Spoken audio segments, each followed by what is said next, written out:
안녕하세요. 네, 정주입니다. 네, 안녕하세요. 네, 먼 길 오시느라 고생 많으셨어요.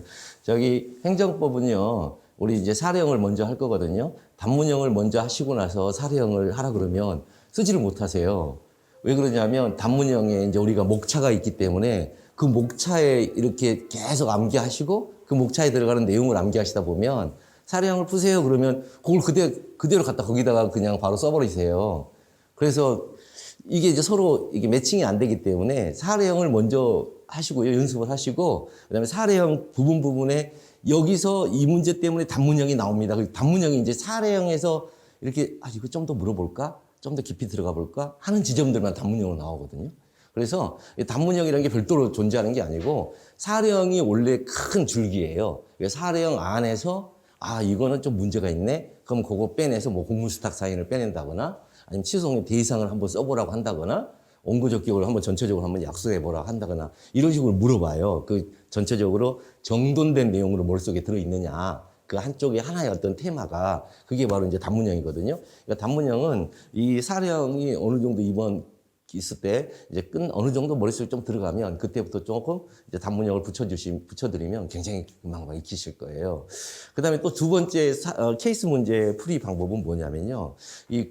여러분들이 이제 직장 생활 하실 때에도 뭐 상급자가 이제 과장님이나 혹시 상급자 분들이 야, 우리 한번 회의 한번 하자. 각자 문서 가지고서 와라. 말로 하는 것은 뭐 하나만 하니까 이제 각자 정리정돈된 생각들을 문서에서 와라 그러는데 문서를 이제 내면은 윗분이 보다가 이제 회의하시기 전에 보다가 이거 뭐야? 막 이거 뭐 이것밖에 못 써? 하면서 이렇게 빠꾸 할 때가 있거든요. 그러니까 이게 양식이라는 게 있어요. 생각하고 있는 양식. 그런데 우리 법학에는 그 양식이 정해져 있다는 거예요. 그래서 양식 3개를 하시면 돼요. 소장, 처분서, 판결문. 소장, 처분서, 판결문. 우리 케이스, 행정법 케이스는요. 행정법 케이스는 딱 3개 하는 거예요. 소장, 처분서, 판결문. 이 세 개 문서를 가지고서 전체적으로 물음을 물어볼 거예요. 그래서 이 3개의 문서를 어떻게 하면 잘 쓸까? 어떻게 하면 우리가 회의를 들어갈 수 있을까? 잘 써가지고 이제 하는 거거든요. 근데 그 회의 주재자가 이제 여기는 다행스럽게도 판사의 판사. 그러니까 우리는 자신 스스로가 이제 여러분들은 사실은 그 경찰 법규를 해석해서 현장에서 집행하시는 분들이거든요. 그러니까 여러분들 스스로가 사실은 판사예요, 판사. 그러니까 법정만 아닌 것 뿐이지 그 사건 현장에서 직접, 물론 이제 법전을 들고 다니지는 않지만 매번 비슷비슷한 사건이 일어나니까 이럴 때는 무슨 법, 몇 조야, 몇 조까지는 아니고 무슨 법 적용이 대상되냐. 이러시면서 법을 집행하시거든요. 근데 그 집행할 때 그 앞쪽에 내 머릿속에 해석이라는 게 자연스럽게 보이지 않는 그게 작용이 일어나요. 그 해석 작용을 해서 판단을 하는 것들을 이제 이 소장에서는 판사가 하거든요. 그 판사가 하니까 아무래도 우리 이제 판례가 중요하겠죠. 그래서 이 케이스는 이론이 아니고요. 전문 판례. 케이스는 한마디로 전문 판례. 이 2개만 알면 돼요. 전문 판례. 전문 판례. 그러니까 이론이 없어요. 이론. 케이스에서는 이 이론이라는 게 없어요. 학설이라는 게 없어요. 학설은 아무런 의미가 없어요, 사실. 아무런 의미가 없어요. 지금 현재는 왜냐하면 현장의 문제, 이 케이스는 진짜 현실에서 지금 현재 문제 되고 있는 거거든요. 머릿속에서 가정적으로 자, 이런 문제가 있을 수 있으니까 한번 풀어볼래? 그런 게 아니라 이게 현실적으로 일어나고 있다. 그럼 이걸 어떻게 해결할 거냐라고 했을 때 이게 이제 이 소송으로 가는 상황이거든요. 행정법은 소송으로 간 상황만 물어봐요. 현재 상황에서 물어보질 않고요. 소송법은 그래서 행정법은 행정소송법이라는 그릇 안에 확 들어가 버려요. 그래서 첫 번째는 제일 중요한 건 조문 판례를 정말 우리가 미친 듯이 외워야 된다. 그래서 저한테 혹시 그 이메일이나 이런 거 주시면은 그 PDF 파일로 반드시 암기해야 될 거 있잖아요. 수업이 끝날 때마다 정리정돈해가지고 일요일 날 보내드리면 일주일 동안 이제 회사 생활 하시면서 PDF 파일 그 핸드폰에 내려받아가지고 앱 있잖아요. PDF 리더라는 앱을 해가지고 그거 좀 듣고 다니세요. 그거 듣고 다니시면 이거를 좀 외우는 걸로, 이걸 좀 들으면서 외우는 걸로 좀 하시게끔 그렇게 좀 해주시면 좋겠습니다. 자, 그래서 소장하고 처분서 판결문, 이걸로 이루어져 있다는 거. 그러니까 묻는 문제가 딱 3개예요, 3개. 딱 3개예요. 심플하게. 첫 번째, 이 소재기가 적법하냐?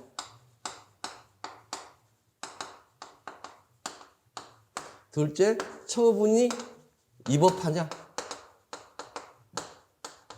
세 번째, 판결이 딱 나왔어요. 판결문이 나오면 행정청은 다시 처분할 수 있냐?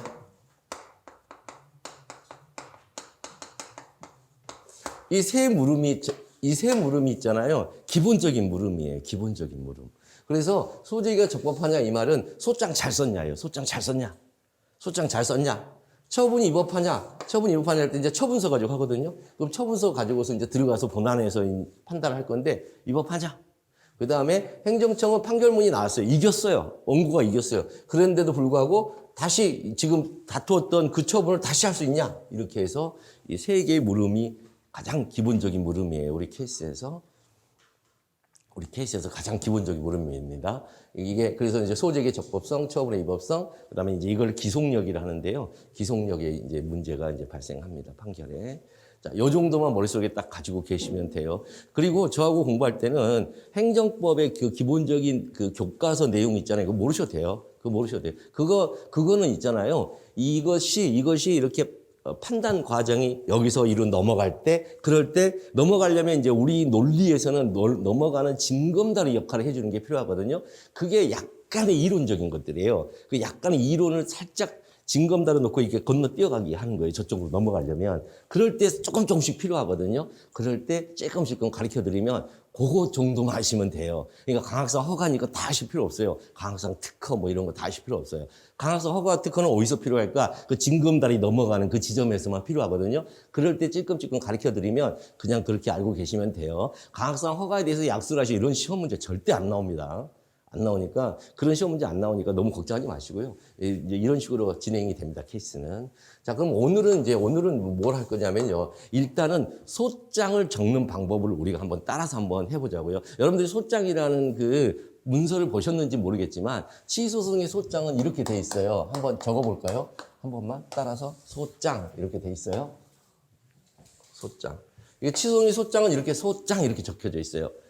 그러니까 그 법원에 가면 이렇게 이제 여러분들도 이제 회사에 계시면은 이렇게 동그랗게 해놓고 이렇게 막 문서들이 있잖아요. 그럼 하나 딱 가져와서 이렇게 쓰게끔 하고 이제 민원인 들어오면 그런 것처럼 이 법원에 가면은 이렇게 동그랗게 해서 저쪽 가면 있잖아요. 행정소장 있고 소장이 있어요. 그럼 그때 소장 이렇게 적혀져요. 소장. 그 다음에 이 치소송이 지금 소장을 가리키는 거지. 그 다음에 행정소송은 치소소송이 이게 99.9%예요. 99.9%.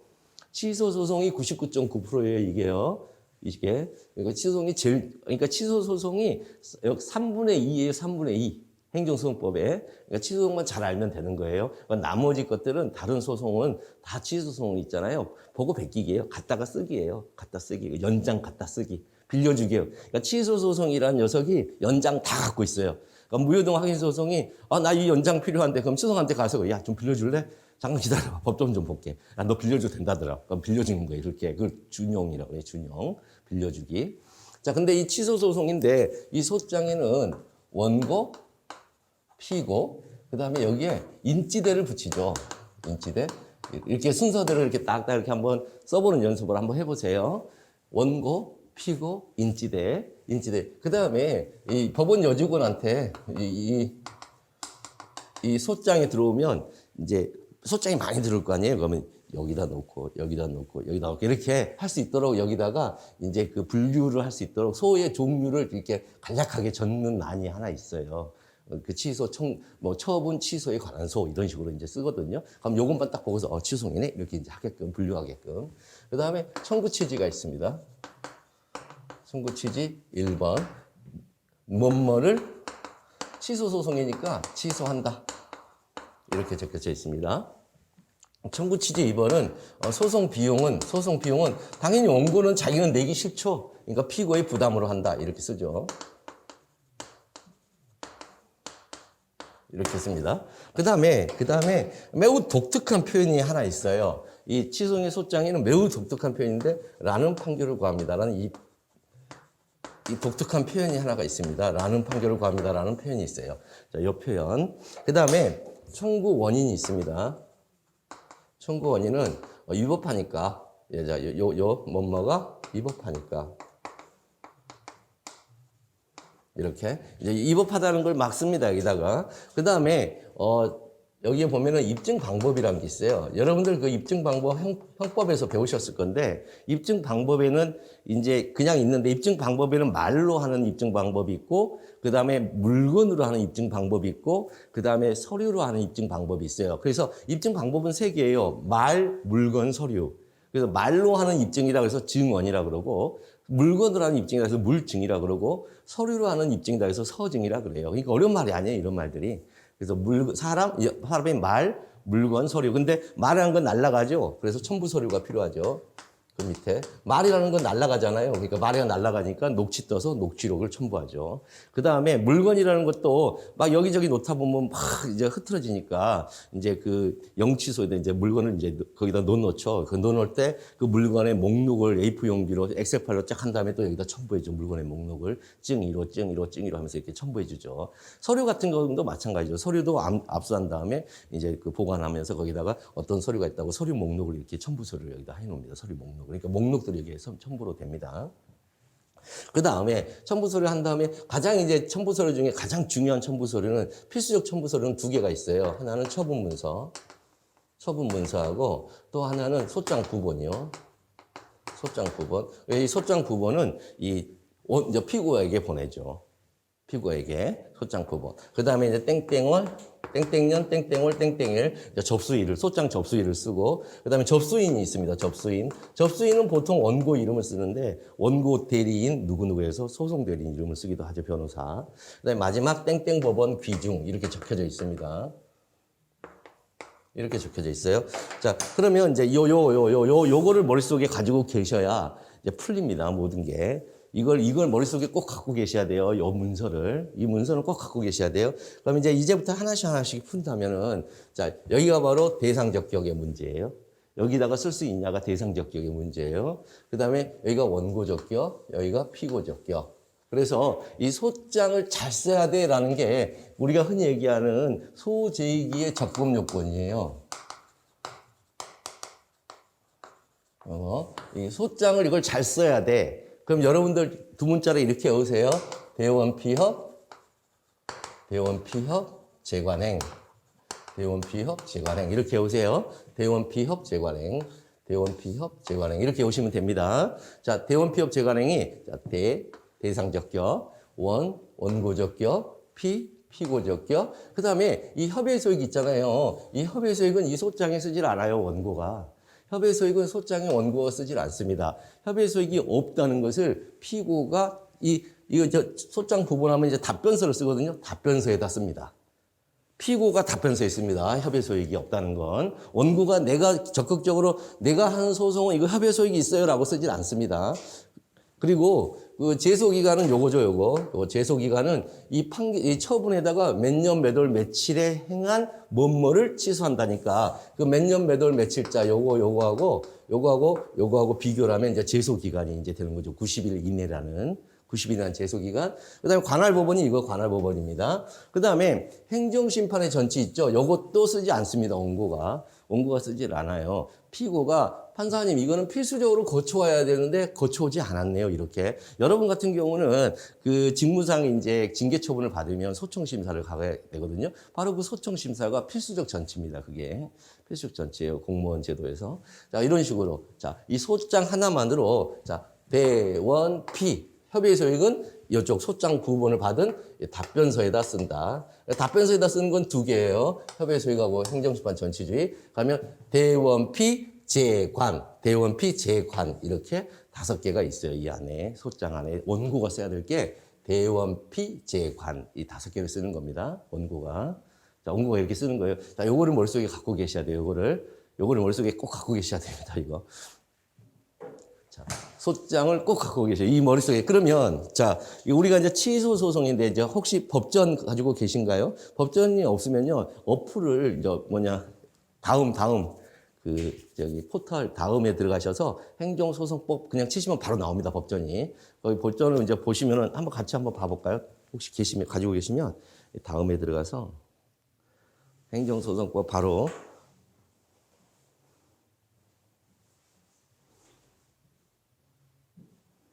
행정소송법 바로 들어가면 됩니다. 법률이 바로 있습니다.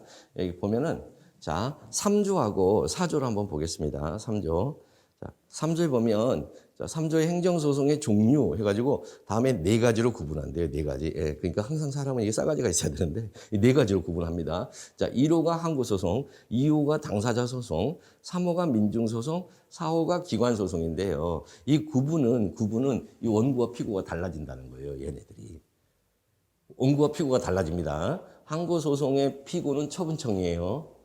원고는 일반 국민이고, 그 다음에 여기 당사자 소송은요, 일반 국민인데 피고는 처분청이 아니고요, 국가와 지방자치단체라는 법인이에요, 법인. 여러분들이 이제 한번 기억을 더듬어 보세요. 옛날 민청 공부했던 거. 법인이에요, 법인. 사람과 사람과의 이 소송이에요. 근데 공법 관계에서 일어나고 있으니까 당사자 소송이라 그래요. 그 다음에 기관소송은 원고는 지방자치단체의 장이에요. 예, 피고는 지방의회고요. 지방의회, 지방자치단체장, 지방의회. 그러니까 이제 원고와 피고가 있잖아요. 지방의회의 집행기관인 지방자치단체의 장과 의결기관인 지방의회관의 다툼이에요. 가끔 여기가 감독기관이 올 수도 있어요. 서울시장이 올 수도 있어요. 강남구청장, 서울시장 이렇게 올 수도 있지만 일반적으로는 그걸 기관소송이라 그래요. 민중소송은요, 원고는 주민들이에요. 피고는 구청장이고요. 그래서 강남구에 있었던 사랑의 교회 사건에 주민소송 사건이 있었죠. 자, 이런 식으로 원고와 피고가 달라져요, 이거. 그 다음에 항고소송으로 한번 가볼게요. 4조에 항고소송은 다음과 같이 구분한다. 취소소송, 무효등 확인소송, 부작위항소송 있죠? 이거는 뭘로 구별하냐면요. 이렇게 이 말이 중요한 게 아니라요. 소장이 중요해요. 자, 무효확인소송은 취소소송은 뭐뭐를 취소한다. 이렇게 되어 있어요. 여기가 1971번이. 무효확인소송은요. 취소가 무효임을 확인한다. 이렇게 적혀져 있어요, 여기에. 그 다음 부작위항소송은 취소의 부작위가 이 법임을 확인한다. 이렇게 D가 이 뒷부분, 이쪽에 동사 부분의 표현이 달라지는 것 뿐이에요. 자, 이렇게 구별을 하는 거예요. 소송을. 아시겠죠? 그러니까 소송을 우리 머릿속에서 이론적으로 이렇게 그건 그거야가 아니라 문서를 보고 구별한다는 거예요. 문서를 보고 구별해요. 그러니까 항고소송은 원고와 피고가 달라지는 것이고, 그러니까 항고소송, 당사자소송, 기관소송, 민중소송은 원고와 피고가 달라요, 소장에. 원고와 피고가 다르고, 그 다음에 같은 항고소송 내에서도 취소소송, 무효등 항소송, 부작위 항소송은 여기가 달라진다는 거예요. 그리고 항고소송에는 반드시 뭐뭐라는 판결을 구합니다. 이 편이 있다는 거예요, 항고소송에만. 항고소송에만 이 편이 있어요. 항고소송에만 이 편이 있어요. 그러면 판결문 있죠, 판결문. 판결문을 쓸 때 판결문에는 판결의 주문이 있고, 그 다음에 청구 원인에 해당하는 이유가 있거든요, 이유. 그래서 주문이 1호 있죠, 1호. 뭐뭐를 취소한다, 2호. 뭐뭐 소송 비용 누구에 부담한다. 요거를 그대로 복붙을 해요. 컨트롤 C 한 다음에 컨트롤 V로 붙여버렸어요. 이렇게. 여기도 마찬가지로. 이렇게 붙여요. 이렇게 붙이면 뭐뭐라는 판결을 구합니다 했는데 구하는 이 판결을 주문으로 줬잖아요. 요거를 청구 인용 판결이라고 그래요. 요거를 청구 인용 판결은 소장의 청구 취지의 1번과 2번 있죠? 이 두 개를 그대로 여기다 갖다 붙여버리는 걸 말해요. 이걸 청구 인용 판결이라고 그래요. 여기 뭐 주문에다가 원고의 청구를 인용한다. 이렇게 나오는 게 아니라요. 이렇게 되는데 문제는 이런 판결을 못 주겠어요. 그러면 원고 청구를 기각한다. 그렇게 써요. 그것만 주문에. 이해되시죠? 그러니까 인용 판결의 주문은 소장의 청구 취지 1번과 2번을 그대로 갖다가 복부돼서 여기다 해버려요. 라는 판결을 구합니다만 없애면 되죠. 왜냐하면 이 판결을 지금 주는 거 있으니까. 구하고 있는 판결을 주니까. 그런데 이걸 못 주겠다. 이건 나 너 못 주겠다 하면 그냥 청구 기각 그렇게 쓰면 돼요. 여기다가. 그 다음에 이제 이유는 왜 이제 이걸 취소하는지 이제 취소하는 이유 위법하니까가 그래 위법하니까 이렇게 이제 받아주는 거죠. 이렇게 쓰는 거예요. 느낌상 오십니까? 이제 요거 가지고서 케이스가 구성이 돼요. 이 심플한 데에서 이제 행정법에, 우리가 흔히 배우는 행정법의 케이스가 다 여기서 구성이 됩니다. 이 심플한 데에서 구성이 됩니다.